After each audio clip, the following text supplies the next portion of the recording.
colour palettes. So there are 4 common colour palettes and probably about 15 or 20 less common depending on brand. You guys might have seen this sort of thing with a display of different colour palettes. So we have our amazing model, Josh, who's pressing buttons for us tonight to make the live stream work. So we're white hot on here. What was that, Josh? So we had to heat him up a bit. So white hot on the top here, black hot here, fusion or rainbow, depending on the brand, and this one is red hot through there. So take you through sort of where they might be useful. Now, this is probably what most people think of when they think of thermal imaging, right, is that white on a dark background. And it's probably because it looks the most natural. It's sort of everything fades in the background and you're focused on whatever it is that you are looking for. And so you'll see those white elements. It's I guess, a very generic, a very generalised colour palette, which works in most environments. It's not necessarily the best at everything, but it's probably the best all-rounder. And that's why you see that commonly is set as a default one when you first turn the unit on. The downside is that it's not necessarily got a lot of variation displaying sort of different temperatures. You get a little bit of grayscaling going on, but not quite as significant as some of the other palettes. We go on to Black Hot. Now, this is actually, while it can often look a little jarring to look at, this often will pull out things in the background that you may not have necessarily picked up on otherwise.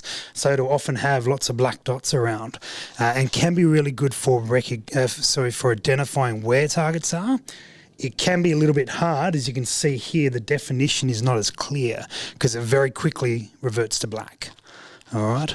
If we go through to the rainbow or fusion, depending on the model that you're using, this is much better for gradients. And we've had an electrician just walk in. This is a much more common type of colour palette that electricians can use, or maybe good ones can use, to see like warmer areas on circuit boards or anything along those lines, because it'll show you a lot of different variations in colours on there. So that is very useful. Less useful, it's not necessarily the most defined one, not necessarily good at making things pop out so much. Not so common to use when hunting. Some people certainly do. And this one is red hot. Well, this particular one is from these Raptors here, but they actually put a little bit of gradient over the red, but a lot of them will just overlay red over whatever is the hottest thing on the screen. And so this can be really good if you're looking at a field and you're looking at it's a base level white hot. All your rocks pop up as white, that sort of thing. But whatever's the higher temperature will overlay red over, so it really draws your eye to it. Now, as you can see there, we can barely see, we know the shape, and that's about all we've got to go on. There's not a lot of detail internally in that. So it can be very difficult to work out the detail and the specifics of it, but it does draw your eye to it very quickly. So there's other colour palettes that these are, I guess, the 4 universal that appear in almost all thermals.